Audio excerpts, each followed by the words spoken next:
बिस्मिल्लाहिर्रहमानिर्रहीम। अस्सलामु अलैकुम वरहमतुल्लाहि वबरकातुहू। मंच पर बैठे हुए उत्तर प्रदेश मजलिस इत्तेहादुल मुस्लिमीन के सदर मोहतरम जनाब शौकत अली साहब, मजलिस इत्तेहादुल मुस्लिमीन के प्रत्याशी वो मौजूदा विधायक मेरे भाई जनाब शालम साहब उर्फ गुड्डू जमाली साहब, और मंच पर बैठे हुए तमाम सियासी नेता, मेरे जमात के रुफ़क़ा, मोअज़्ज़िज़ हाज़रीन इकराम, मेरे गयूर नौजवान साथियों, आप तमाम का बेहद शुक्रिया कि आपने अपना कीमती वक्त निकालकर आज के इस मीटिंग में शिरकत की। और यकीनन इतनी बड़ी तादाद में, ये जो हज़ारों की तादाद में इंसानी सरों का समंदर नज़र आ रहा है, वो इस बात का पैगाम देता है कि इंशाअल्लाह ताला 7 मार्च के दिन आप तमाम लोग एक होकर मुत्तहिदा तौर पर एक शीशा पिलाई हुई दीवार की तरह आप जालिमों को शिकस्त देंगे, फ़िरक़ा परस्तों को शिकस्त देंगे, और इंशाअल्लाह यहाँ से आप गुड्डू जमाली साहब को दोबारा मुबारकपुर से अपना विधायक बनाएंगे।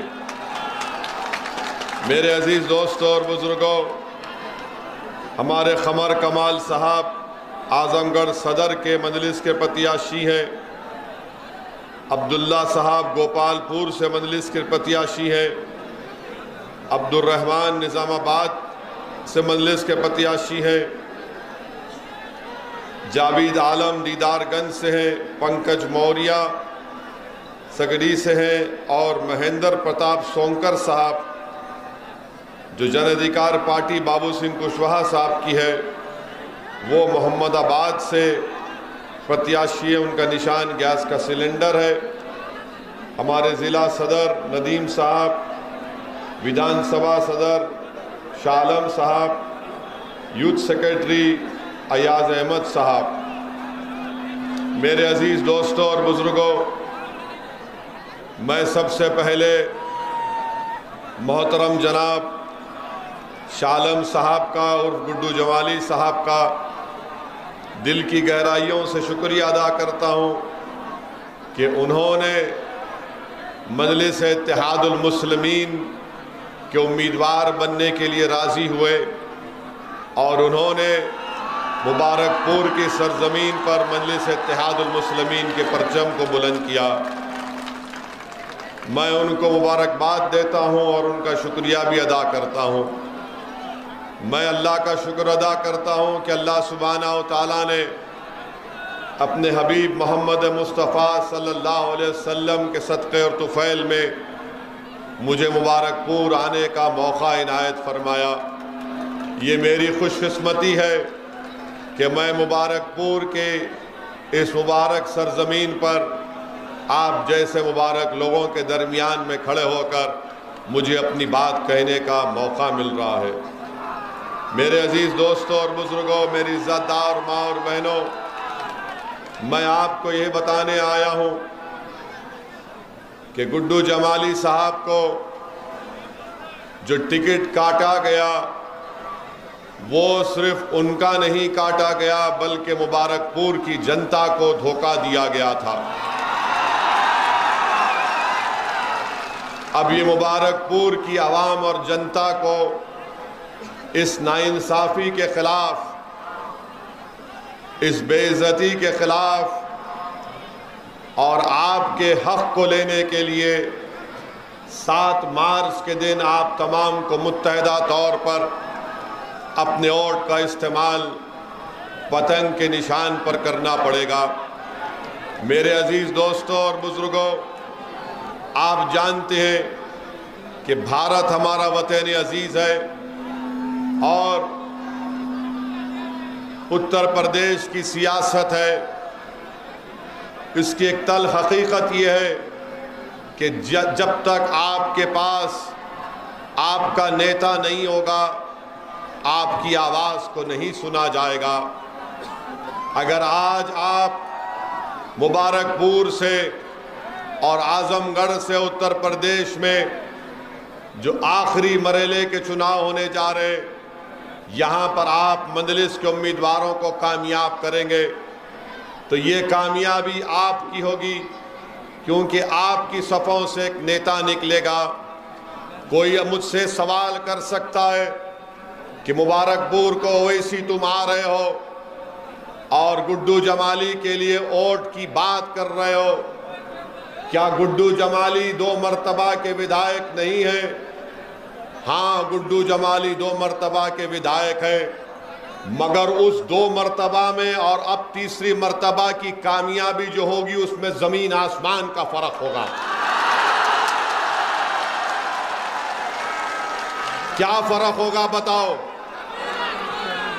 क्या फर्क होगा?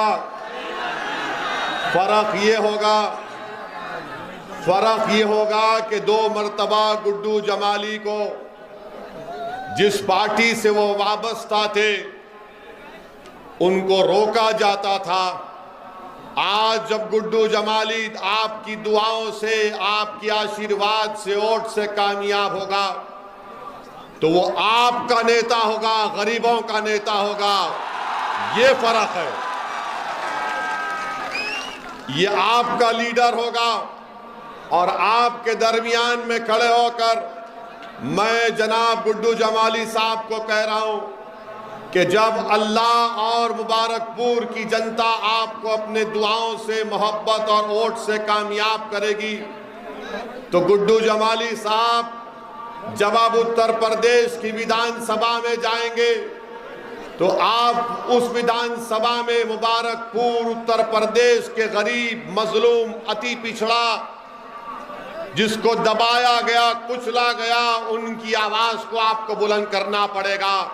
उत्तर प्रदेश की विधानसभा को मजलूमों और कमजोरों की आवाज उठाना पड़ेगा और मुझे यकीन है कि इंशाअल्लाह ताला गुड्डू जमाली मुबारकपुर की आवाम को शर्मिंदा नहीं करेंगे बल्कि आपकी आवाज को उठाएंगे।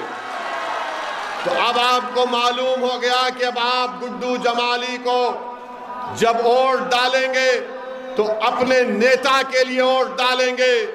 कल तक गुड्डू जमाली आपके पास आते थे तो किसी और नेता के बारे में आप उनको एक सत्ता देते थे। आज ये आपकी लड़ाई है, गुड्डू जमाली की लड़ाई नहीं है, ये आपको नेता बनने की लड़ाई है। मेरे अजीज दोस्तों और बुजुर्गों, ये मुबारकपुर की मुबारक सरजमीन जहां पर जामिअतुल अशरफिया है जो 120 साल पहले उसको कायम किया गया, जहां पर तौहीद की शमा को रोशन किया गया और उस तौहीद की शमा की रोशनी ना सिर्फ इस मुल्क में, ना सिर्फ बर्रे सगीर में, बल्कि दुनिया के कोने कोने में मिसबाही पहुंचकर तौहीद की शमा को जला रहे हैं। मेरी खुशकिस्मती है कि मुबारकपुर में जामिया अरेबिया अहयाल उलूम, मदरसा अरेबिया दारुल तालीम और मदरसा बाबुल इल्म भी है। मैं इन तमाम मुदर्रिस को सलाम करता हूँ, इनके तमाम जिम्मेदारों को सलाम करता हूँ। इनके बुजुर्गों को अगर मौका मिलेगा तो मैं बजाते खुद जाकर उनके हाथ को चूमूंगा और उनके हाथ को लेकर अपने सर पर रखूंगा, और अगर वो इजाजत दे तो मैं इन उलमाओं की जूतियों को अपने सर पर उठाकर रखूंगा कि वो जो खिदमत अंजाम दे रहे हो उसको बयान करना भी अल्फाज का नाकाफी हो जाएंगे। मैं सिर्फ दुआ करता हूं कि अल्लाह हमारे उलमाओं को, हमारे मुहद्दिसीन को, मुफ्तियों को अल्लाह सलामत रखे, अल्लाह उनके इल्म से और फैज़ जारी कराए। मेरे अजीज दोस्तों और बुजुर्गों, जो अहम बात आपके सामने मैं करना चाह रहा था कि इत्तेहाद है, मुत्तहिद रहिए। अगर गुड्डू जमाली को या मजलिस के प्रत्याशियों को कामयाब करना है तो आप तमाम को मुत्तहिद होना पड़ेगा, इत्तेहाद को मजबूत करना पड़ेगा। और याद रखिए हमारी इस बात को कि इत्तेहाद जिंदगी है, इत्तेहाद जिंदगी है और इंतशार मौत है। तो इत्तेहाद जिंदगी देता है और इंतशार मौत देता है। मैं आपको ये बताने भी आया हूं कि असदुद्दीन ओवैसी सरजमीन दखन से जरूर आ रहा है, मगर मैं कोई आला परिवार या आला खानदान या कोई नवाब खानदान से निकल कर नहीं आया हूं। मेरे बुजुर्ग वकालत करते थे, आम आदमी थे, मेहनत और जुस्तजू की, कुर्बानियां दी, जेल की सोबतें बर्दाश्त की, जालिम हुकूमतों के जुल्म को बर्दाश्त किया, मुकाबला किया। हमने पुलिस के जुल्म का शिकार हुए। आज असदुद्दीन ओवैसी जो तुम्हारे दरमियान में मुबारकपुर में खड़े होकर मैं अपनी बात को रख रहा हूं, मेरा सियासी सफर आसान नहीं था, मुझे भी जेल जाना पड़ा। मैं कोई रईस ज़ादे का बेटा नहीं हूं, मैं एक गय्यूर मुसलमान का बेटा हूं जिसने मुझे ये सिखाया कि हालात का समझौता नहीं करना, जिसने मुझे सिखाया कि सच्चाई को बयान करना, चाहे वो नमरूद का दरबार हो, चाहे फिरौन का दरबार हो, चाहे वक्त का हुक्मरान यजीद हो, मगर बात अपनी सच्चाई से करना। ये आज जो तुम्हारे सामने दीवाना खड़े होकर बोल रहा है, एक नहीं 4-5 मर्तबा मुझे जेल को जाने का मौका मिला और हम 5 मर्तबा हजरत पुलिस के दामाद बनकर जेल में थे। और हजरत पुलिस ने हमको 22 सितंबर 1999 को पुलिस ने हमारी विधानसभा में हमको मारा, पीटा, रोड पर गिराकर हमको मारा, हमारे सर पर 18 टाके लगे, हमारी पीठ और पैर खून से लहूलुहान हो गई। आज हमारा सफर आसान नहीं था। याद रखो मेरे अजीज दोस्तों और बुजुर्गों, जो सच्चाई के रास्ते पर निकलता है, जो अल्लाह रब्बुल इज्जत को खुश करने के लिए निकलता है, उसके रास्ते में ये तमाम बातिल ताकतें अपने कांटे बिछाते हैं। मगर जिसका अज़म और हौसला और नीयत में इखलास होगा, परवरदिगार उनको कामयाब और कामरान करता है। मेरे अजीज दोस्तों और बुजुर्गों, चंद बुज़दिलों ने यह समझा कि ओवैसी की गाड़ी पर गोलियां चलाकर उसकी आवाज को बंद कर देंगे। मैं उन बुज़दिलों से कहना चाह रहा हूं, वो नाथूराम गोडसे की नाजायज औलाद से कहना चाह रहा हूं, मैं उन लोगों से कहना चाह रहा हूं जो असल दिमाग है, जो मैं उन लोगों से मुखातिब हूं आज, जो उन जालिमों के हाथ में तुमने बंदूक थमाई। अरे याद रखो, 4 गोलियां चलाओ या लाखों चलाओ, ओवैसी की जबान बंद नहीं होगी, बंद नहीं होगी। हाँ, अगर अल्लाह ने तय कर लिया कि मेरी मौत होगी, मगर मेरी जबान तुम बनोगे ना मेरी जबान। मेरी इस दुनिया से चले जाने के बाद भी आप मेरा काम करोगे। ये मेरा काम नहीं, आपका काम है। क्या आप डरोगे? क्या आप गोलियों से डरोगे? क्या आप जालिमों से डरोगे? क्या हुक्मरानों से डरोगे? क्या तुम मोदी से डरोगे? क्या तुम अखिलेश से डरोगे? किससे डरोगे बताओ फिर?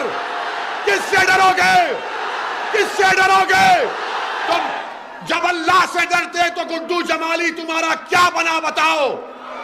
तुम्हारा भाई, तुम्हारा बेटा, तुम्हारा चचा बना। जब तुम रब्बे करीम की मोहब्बत का दावा कर चुके तो तुमने गवाह बना दिया जमीन और आसमान को। तो 7 तारीख के दिन डरना नहीं, पुकार कर जाना पोलिंग बूथ को, हिम्मत से जाना पोलिंग बूथ को और पतंग के निशान पर बटन दबाना, यह कहकर कि मैं यहां का विधायक बनने वाला हूं। करेंगे ना आप? करेंगे ना आप? मेरे अजीज दोस्तों और बुजुर्गों,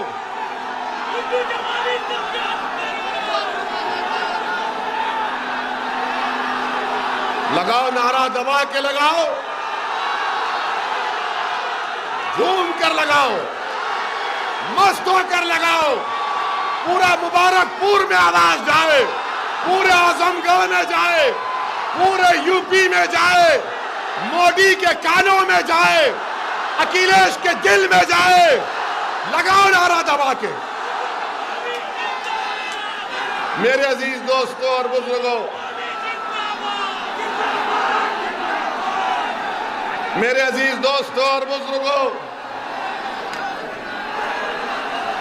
अब हमारी थोड़ी बात सुन लीजिए।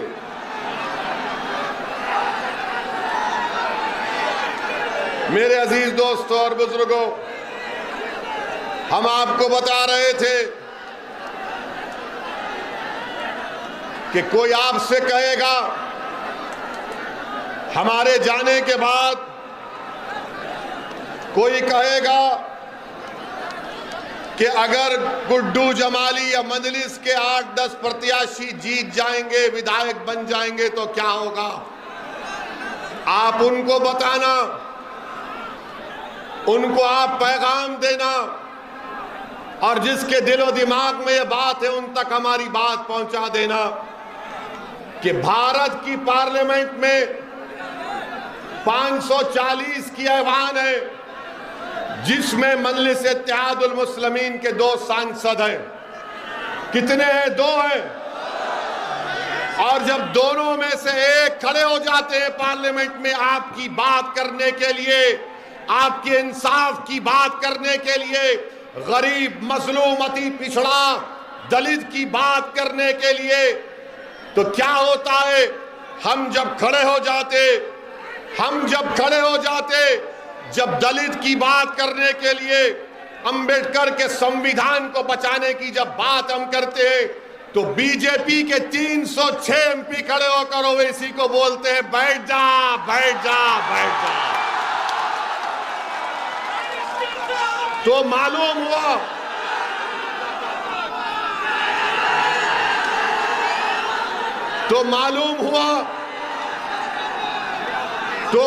हुआ कि ओवैसी, असदुद्दीन ओवैसी सिर्फ अल्पसंख्यक समाज मुसलमान की बात नहीं करता। असदुद्दीन ओवैसी सिर्फ दलितों की या अति पिछड़ा आदिवासियों की बात नहीं करता। असदुद्दीन ओवैसी जो कमजोर है उसको ताकतवर बनाने की बात करता था और करता रहेगा। हमने कभी भी मजहब के नाम पर भेदभाव नहीं किया। मेरी कोई एक ऐसी तकरीर दिखा दो जहां पर मैंने किसी समाज या किसी मजहब के बारे में कहा मेरी लड़ाई संविधान बचाने की है। अगर जुल्म हमारे हिंदू भाई पर होगा तो मैं मुबारकपुर के हिंदू भाइयों से कहना चाह रहा हूं कि जिस तरह जो वैसी यहां खड़े होकर कह रहा है तुम पुकारो, मैं दौड़ता हुआ तुम्हारे साथ खड़ा हो जाऊंगा तुम्हारी लड़ाई लड़ने के लिए। अगर मुबारकपुर का दलित आवाज देगा कि ओवैसी आ जाओ, अंबेडकर के संविधान को बचाना है, अंबेडकर के मान और सम्मान को उठाना है, तो खुदा की कसम ओवैसी उस दलित परिवार के साथ खड़ा होकर लड़ाई लड़ेगा। इसीलिए जब 2019 में हैदराबाद की आवाम ने हमको चौथी मर्तबा रुकने पार्लियामान एमपी बनाया, तो हम जब हल्फ लेने के लिए गए तो बीजेपी के 300 एमपी नारा लगाना शुरू कर दी। हमको देखकर हमने भारत के संविधान पर अल्लाह के नाम पर हल्फ लिया। उसके बाद हमने नारा लगाया जय भीम। तो बीजेपी के लोगों एमपी सन्नाटे में आ गए, जबान कतर लिए। बाद में हमसे पूछे ये तुम्हारे दिमाग में कैसा आता है? हमने कहा दिमाग में नहीं, हमारे दिल में बाबा साहब अंबेडकर है। हमारी सोच और फिक्र में किसी से नफरत नहीं है। हम कमजोरों को मजबूत बनाना चाहते हैं, हम कमजोरों को ताकतवर बनाना चाहते हैं। जिस पर जुल्म हो रहा उसके जुल्म को रोककर मजलूम को इंसाफ दिलाना चाहते हैं। यही लड़ाई मजलिस इत्तेहादुल मुस्लिमीन की है। मेरे भाई, आज का 2 मार्च का दिन मेरे लिए एक बहुत ही मुबारक दिन है कि आज मेरी जमात मजलिस इत्तेहादुल मुस्लिमीन के अहिया के 64 बरस हो चुके हैं। अल्हम्दुलिल्लाह। लोग आपसे पूछेंगे कि मजलिस ने हैदराबाद में क्या किया। हमारे पास हैदराबाद में मजलिस ने 7 विधायक हैं, कोई मंत्री नहीं है, कभी सत्ता में नहीं गए ना जाएंगे, मगर हमने जिनसे वोट लिया उनके लिए हमने मेडिकल कॉलेज को कायम किया। कब कायम किया? 40 साल हो गए मेडिकल कॉलेज बनकर, इंजीनियरिंग कॉलेज बनकर, MBA, MCA, school of nursing, pharmacy, architecture college और 2-2 बड़े अस्पताल चलाते हैं जहां पर कम से कम पैसों में गरीबों का इलाज किया जाता है। और लोग फिर बोलेंगे ओवैसी के भाई अकबरुद्दीन की भाषण के बारे में बोलते हैं। तो आपको बता रहा हूं कि अकबरुद्दीन ओवैसी ने अपनी विधानसभा में अकबरुद्दीन ओवैसी ने वहां पर एक सिम्हावानी महाकाली टेम्पल है और एक जंगममेट में राघवेंद्र मंडपम है। अकबरुद्दीन ओवैसी ने हमारे प्रदेश के मुख्यमंत्री से मिलकर इस मंदिर के हमारे हिंदू भाइयों से, सरकार से उन्होंने 4 मल्टीपर्पस फंक्शन हॉल सरकार से मंजूर करवा। इन 2 मंदिरों के लिए 20 करोड़ सरकार ने मंजूर किए। ये हम पर इल्जाम लगाते हैं कि ओवैसी भड़काऊ भाषण देता है, मगर मेरे अजीज दोस्तों और बुजुर्गों, आज आपको बताएंगे कि हमारे जाने के बाद इब्लीस की औलाद आएगी।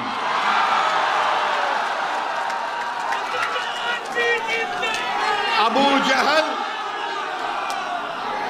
जहल अबू लहब की नाजायज औलाद आएगी।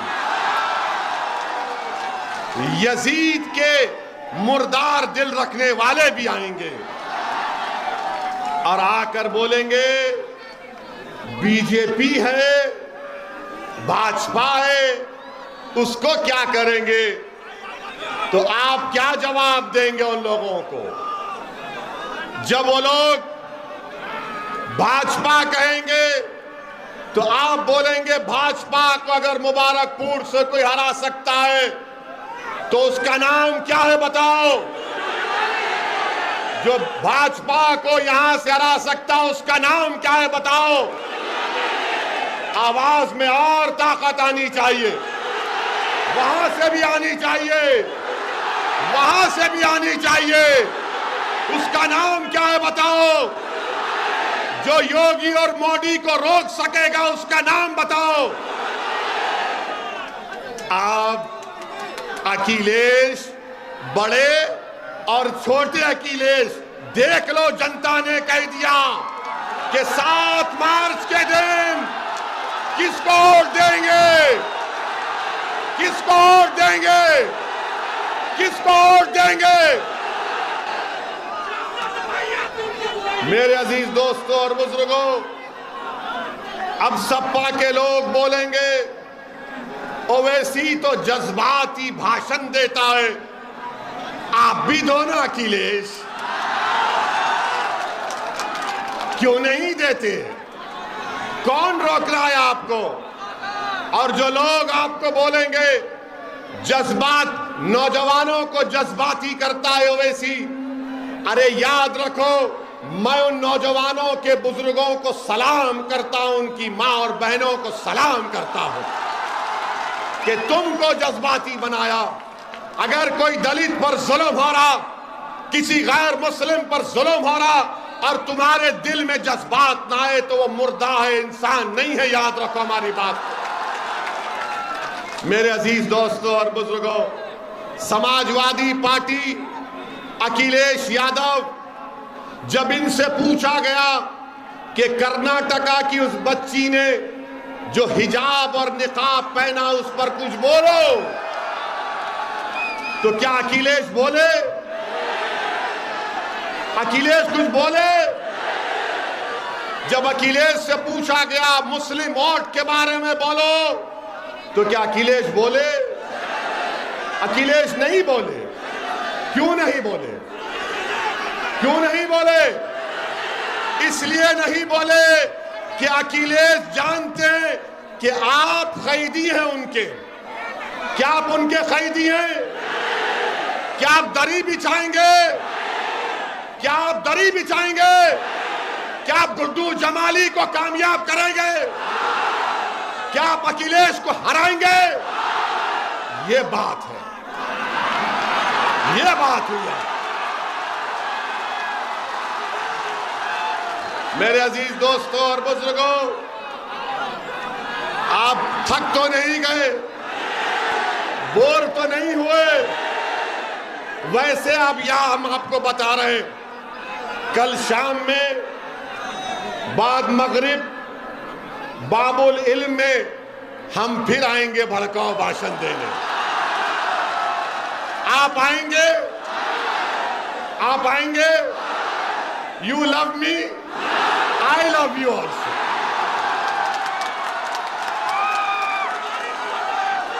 इसको बोलते दो तरफा मोहब्बत, इसको बोलते दो तरफा मोहब्बत।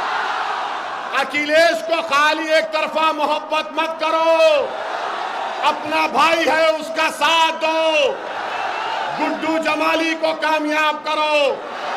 ये लड़ाई हमारी है, ये लड़ाई में आपको गुड्डू जमाली को कामयाब करना है। समाजवादी आपकी आवाज ना कभी थी ना है। और सुन लो सपा वालों, सुन लो सपा वालों, ओवैसी जब तक जिंदा रहेगा तुम्हारी नींदों को हराम करके रख दूंगा इंशाअल्लाह। अब तुम मोदी योगी को डराकर हमारा वोट नहीं हासिल कर सकते। अब हम नेता बनाएंगे, बनाएंगे ना नेता, हम नेता बनाएंगे, मुबारकपुर को बेहतरीन बनाएंगे। और अगर कोई इब्लीस आकर बोलता है, भाजपा का नाम लेता है, डराता है, तो क्या आप डरेंगे? और जब थोड़ा डर होगा तो उस कर्नाटका की बच्ची ने क्या नारा लगाया था जब बलवाइयों ने घेर लिया था उसको? क्या नारा लगाया था उस बच्ची ने? क्या नारा लगाया था उस बच्ची ने? क्या नारा लगाया था उस बच्ची ने? तो सुन लो भाजपाइयों, हम जब तक जिंदा रहेंगे दाढ़ी और टोपी पहनेंगे। हमारी बेटियां अगर चाहेंगी तो हिजाब और निकाब करेंगी। तो लगाओ जोरदार नारा, गुड्डू जमाली, गुड्डू जमाली। 7 तारीख को पतंग के निशान पर बटन दबाएंगे, 7 तारीख को पतंग के निशान पर बटन दबाएंगे, 7 तारीख को पतंग के निशान पर बटन दबाएंगे। अपने नेता को बनाएंगे, अपने नेता को बनाएंगे, अपनी आवाज को उत्तर प्रदेश में पहुंचाएंगे। अस्सलाम वालेकुम व रहमतुल्लाहि व बरकातुहू।